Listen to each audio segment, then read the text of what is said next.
Assalamualaikum warahmatullahi wabarakatuh. Baik anak-anak, sudah siap untuk belajar hari ini? Oke, seperti biasa ya, kalian siapkan untuk buku catatannya jika perlu mencatat dan juga harus fokus dan konsentrasi. Baik, hari ini kita akan belajar tentang penerapan sila pertama dan sila kedua Pancasila di rumah. Nah, kemarin sudah Pak Rifki jelaskan ya untuk simbol-simbol negara Indonesia. Simbol Pancasilanya ada 5. Masih ingat ya?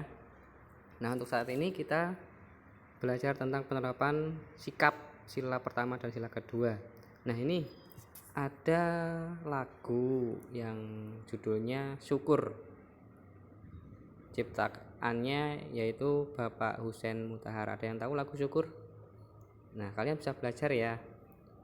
Cari di YouTube boleh, nanti minta diajarkan oleh orang tuamu. Baik, kita lewati saja ini anak-anak. Nah, materi pertama yaitu penerapan sila pertama Pancasila. Nah, kira-kira apa saja ya untuk sikap yang sesuai dengan sila pertama Pancasila yang berbunyi apa? Benar, ketuhanan yang Maha Esa. Nah, pemerintah Indonesia menganjurkan untuk melaksanakan ibadah sholat di rumah bagi pemeluk agama. Nah, hal tersebut untuk mencegah terjadinya penularan virus COVID-19 melalui perantara orang lain. Nah, beribadah merupakan pengamalan sila pertama dalam Pancasila. Bentuk beribadah untuk pemeluk agama berbeda-beda. Nah, kalian tahu tidak di agama di Indonesia ada berapa?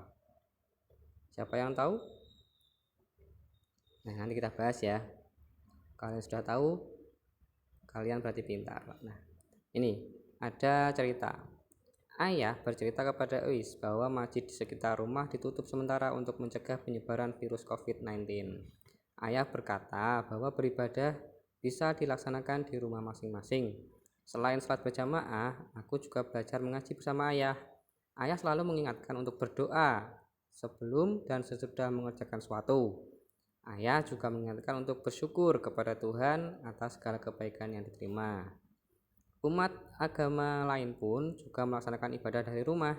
Kita harus bertoleransi. Bertoleransi atau toleransi artinya menghormati dan tidak mengganggu. Kita harus hidup rukun dan berdampingan dengan semua pemeluk agama lain. Karena kita semua adalah satu keluarga besar di negara Indonesia. Nah, itu ya. Jadi ada berapa tadi? Salat berjamaah, mengaji, kemudian berdoa sebelum dan sesudah mengerjakan suatu, kemudian bersyukur. Itu adalah salah satu contoh penerapan sila pertama Pancasila. Nah, coba kita latihan ini ya.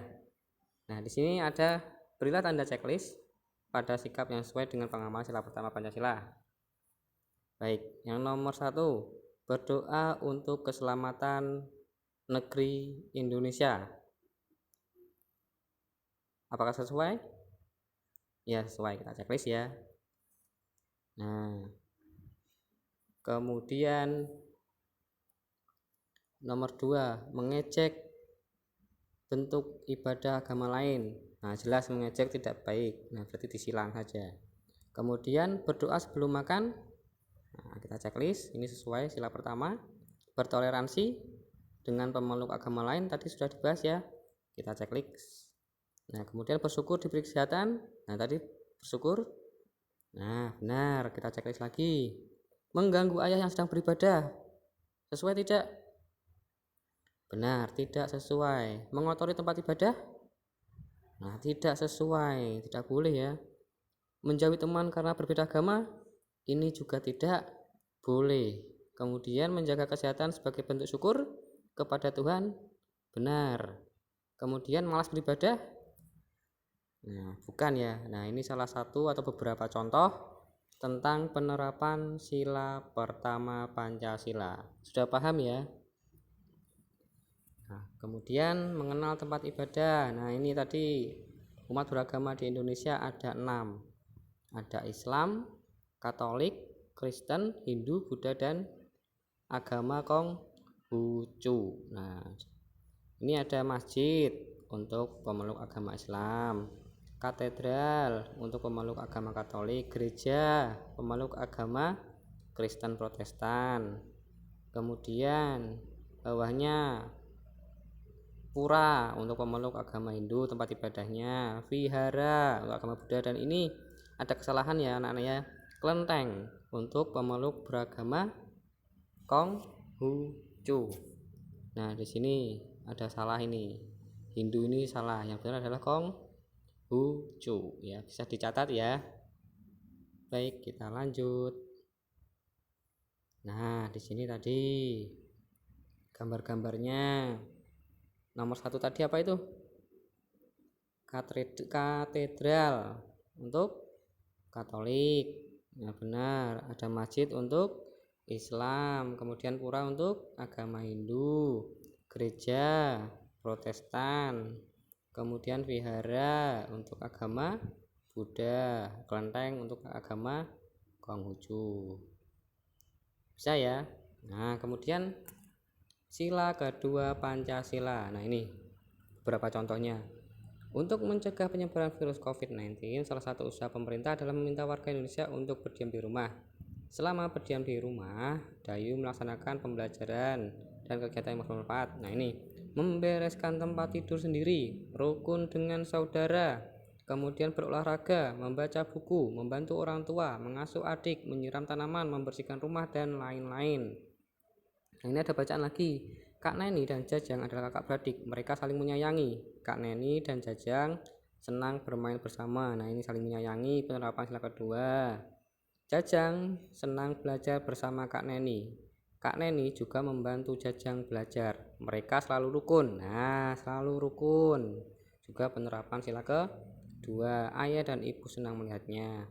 Kak Neni dan Jajang turut menjaga kebersihan rumah. Selesai Jajang bermain, mainannya dibereskan.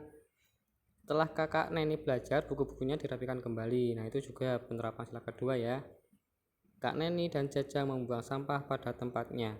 Biasanya ada kegiatan membersihkan rumah bersama-sama. Nah, bekerja sama membuat tugas terasa ringan.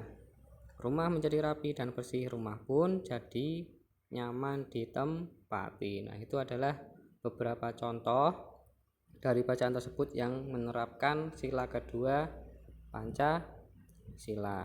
Nah, ini anak-anak ya, untuk belajar menulis halus. Nah, lain kali saja ya kita akan belajar. Pak Rifki akan kasih tugas, nanti kalian berlatih dulu di rumah. Videonya juga sudah Pak Rifki share melalui WhatsApp ya. Baik anak-anak, untuk tugas pertama evaluasinya ini kalian tulis di kertas folio ya, kerjakan di kertas folio yang seperti ini ya. Nih. Nah, pengamalan sikap sehari-hari yang sesuai Pancasila. Nah, kalian buat kolom, sila pertama apa aja sikapnya, kemudian sila 2 sikapnya apa saja, kalian sebutkan sesuai kolomnya ya, banyak kolomnya, ada 1, 2, 3, 4, 5, masing-masing sila ada 5 sikap. Kalian bisa mencarinya tadi penjelasan dari Pak Rifki ya. Kemudian tugas kedua, nanti Pak Rifki minta kalian untuk menyebutkan agama yang ada di Indonesia. Kemudian kalian tulis tempat ibadahnya, kemudian kitabnya apa, kemudian kalian juga tulis hari besarnya apa ya. Nanti kalian buat kolom saja, kolomnya nanti Pak Rifki fotokan saja ya. Baik, untuk sementara hari ini cukup ya anak-anak ya. Semoga kalian paham apa yang Pak Rifki sampaikan. Tetap semangat belajar, jaga kesehatan, dan sukses sehat selalu buat kita. Assalamualaikum warahmatullahi wabarakatuh.